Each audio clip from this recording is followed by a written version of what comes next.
I was speaking about the parents and the children. Wallahi, it's a topic, it's a huge topic. The love. You love your child, you correct the child, but the manner in which to speak with your children. You know, many times, a typical scenario, mom and dad, or sometimes mom, sometimes both of them do not participate in the lives of their children for many years. They don't discuss topics, they are closed. You know, our fathers and our forefathers, their generations were different. They did not used to speak. I've never heard my dad tell my mom, I love you, but I know he probably loves her more than the love we understand when we say I love you to our own spouses. Hey, that doesn't mean I don't love my family. I do, mashallah. But without uttering it, they knew it, and they did not wait for one another to say I love you. If they did say it, they may have said it behind closed doors. I wonder what their fathers did and their mothers did. Today, every day, if you do not send 20 text messages to your wife or husband, I love you, there will be a mini judgment day when you get back home. End of times. May Allah subhanahu wa ta'ala help us, really. And we have internet, WhatsApp, free calling, free this, but still we don't use it. Send it. Send the roses, it doesn't cost you a thing. You can send the whole garden on WhatsApp, and guess what? It costed you nothing. The only thing that's missing is the smell. I think soon there will be technology. I was reading about it. Wallahi, without a joke, I'm not joking, I'm serious. They are saying that very soon technology will get to the point where you will be able to send the smell through your mobile device. I see people saying, go and read about it. Sheikh Google will confirm.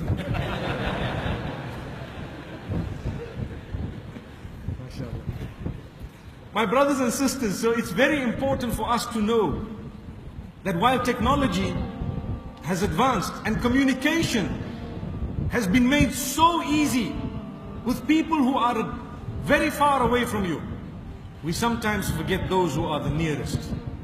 Those who are the nearest. Like I said, our parents, we didn't hear them say that, but in our case, you have to. And you have to spend more time.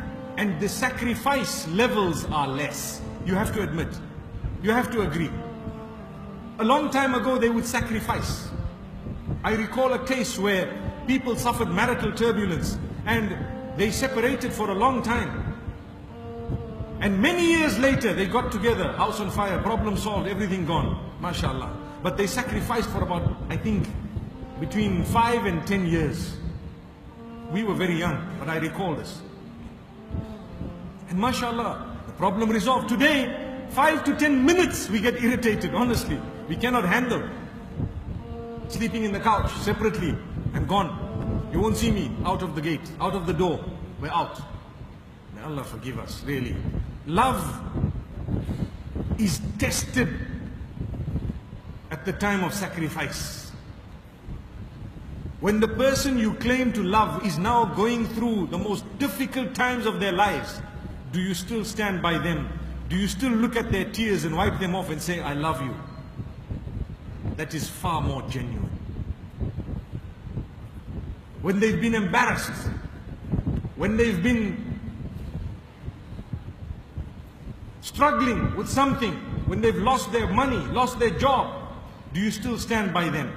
And do you still say, I love you? Subhanallah.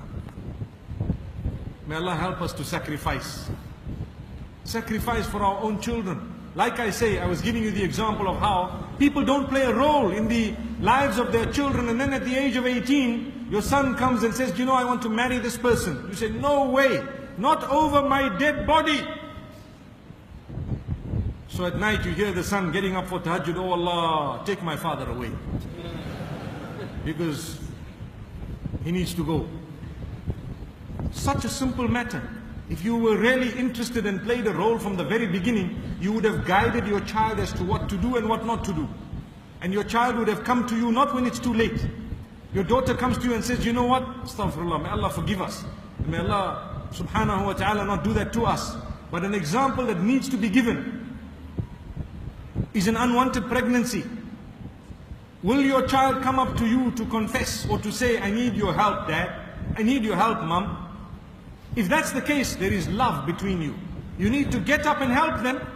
If you don't, they will get help from somewhere else. You may lose them even as a Muslim. They made a mistake, very bad. Is it happening? It's happening. In our communities? Yes, in our communities. How are they dealing with it? Well, go and find out. If that happens in your case, may Allah never make it happen to us. But if it does, and it may, and it can, you need to know how to deal with it. True love would make you stand up, rise to the occasion, embrace your child. Say, child, I'm very, very let down by what you've done, but let's see how we can deal with this. Let's see how best we can deal with this. Go for help, seek some counseling, take your child here and there, ask for religious rulings, see what's the case, what has happened. And you don't need to scream and yell, because that doesn't help. We need to be disciplined people. A few years ago, the advice would have been different.